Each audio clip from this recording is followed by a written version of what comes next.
Assalamualaikum warahmatullahi ta'ala wabarakatuh. Ahlan wa sahlan teman-teman sahabat Quran dimanapun berada. InsyaAllah pada kesempatan kali ini kita akan belajar lagi melanjutkan tahsinu tilawatil Quran atau memperbaiki bacaan Al-Quran kita pada surah Al-Baqarah ayat 105. Semoga ini membantu sahabat sekalian yang masih mungkin belum terlalu lancar dalam membacanya atau masih terbata-bata dapat mengerti dan memahami hukum tajwid secara mudah dan simpel. Baik, kita akan coba baca dari ayat yang awalnya sampai dengan ayat akhirnya.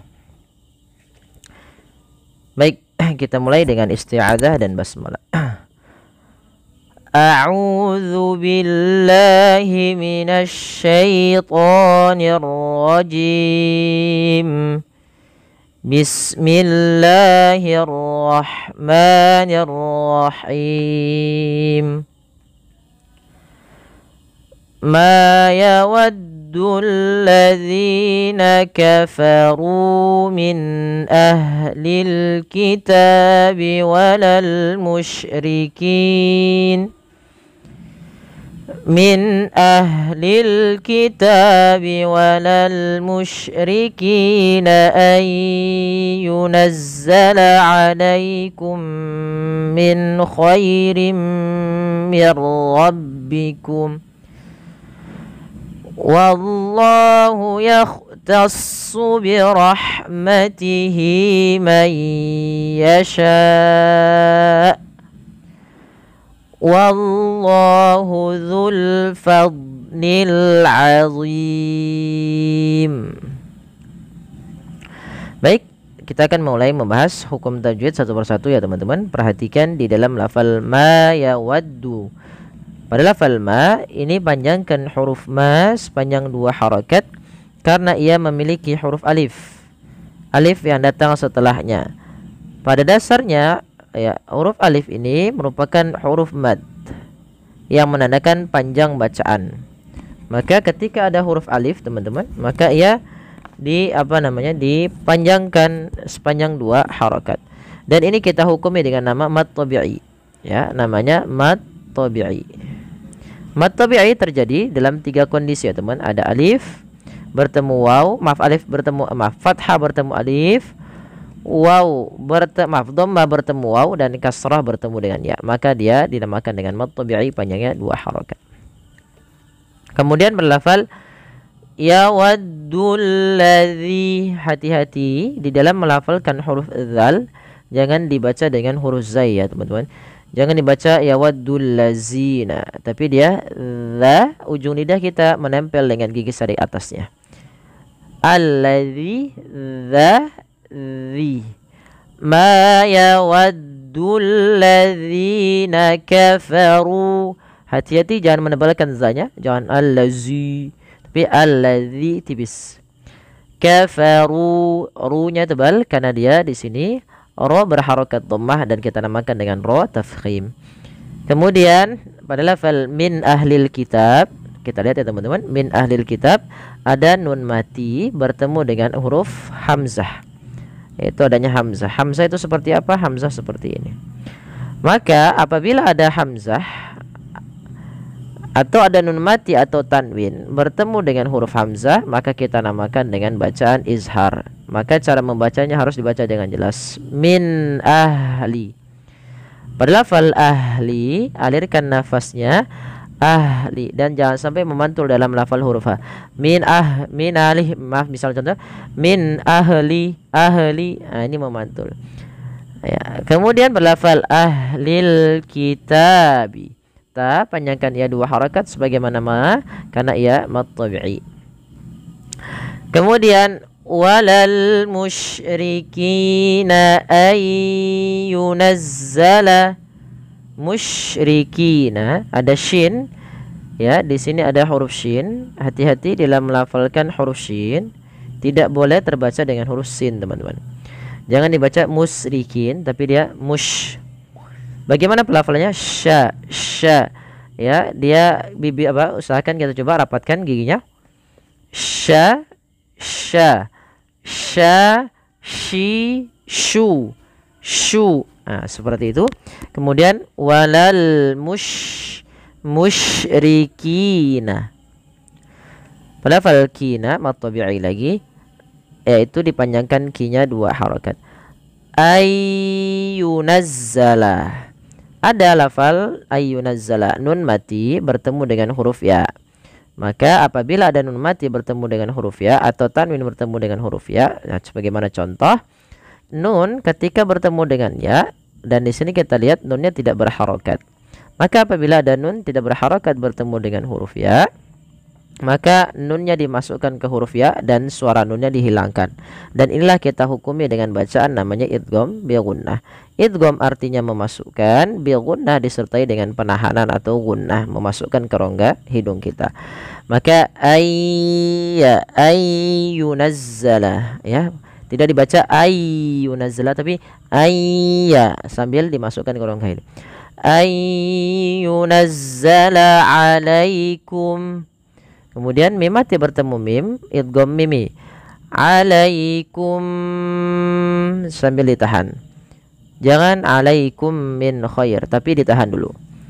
Alaikum min khairim mir rabbikum. Min ketemu kha sama hukumnya ketika bertemu dengan hamzah, yaitu izhar, dibaca dengan jelas suara nunnya. Khairim, masukkan tanwin di sini bertemu dengan huruf mim, maka diwarnai dengan warna hijau agar kita memasukkannya, dan kita hukumi di sini sebagaimana yang tadi ya teman-teman, yaitu idgham bi gunnah. Kemudian ada nun mati bertemu ra. Nun mati bertemu ra itu idgham juga, tapi idghamnya adalah bila gunnah. Nah, bagaimana kita mudah melafalkannya? Nanti bisa melihat penjelasan di dalam bab kajian tajwid tentang Tuhfatul Atfal sebagaimana yang disampaikan Imam Al-Jamzuri. Mudah sekali. Untuk huruf idgham itu ada 6, terkumpul pada lafal yarmuluna, ya. Yarmuluna, muluna. Apa saja hurufnya? Ya, ro, mim di sini, lam, waw dan nun. Ini huruf idgham. Nah, tapi kata syekhnya ada 2.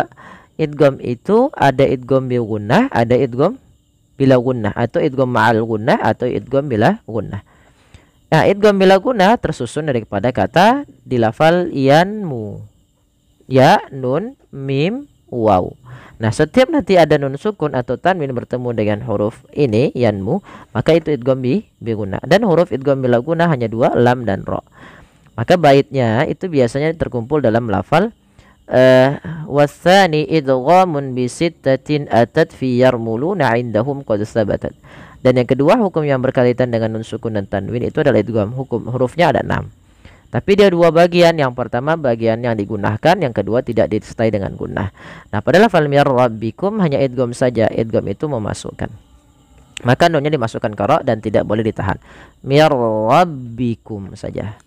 Baik, kita coba ulang dari ayat awalnya yang ma yawaddul ladzi yawaddul ladzina kafaru min ahlil kitab. Tidak kuat, berhenti. Min ahlil kitab walal musyrikina ayyunazzala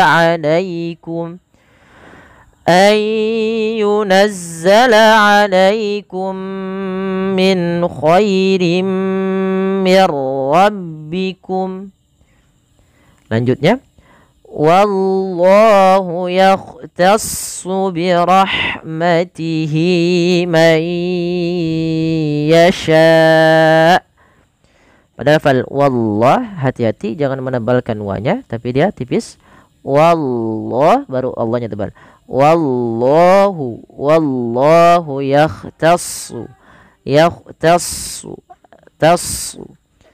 birahha, di lafal ha alirkan, birahmatihi, hati-hati jangan baca dengan huruf ha besar, dengan birahmatihi, tapi birahmatihi.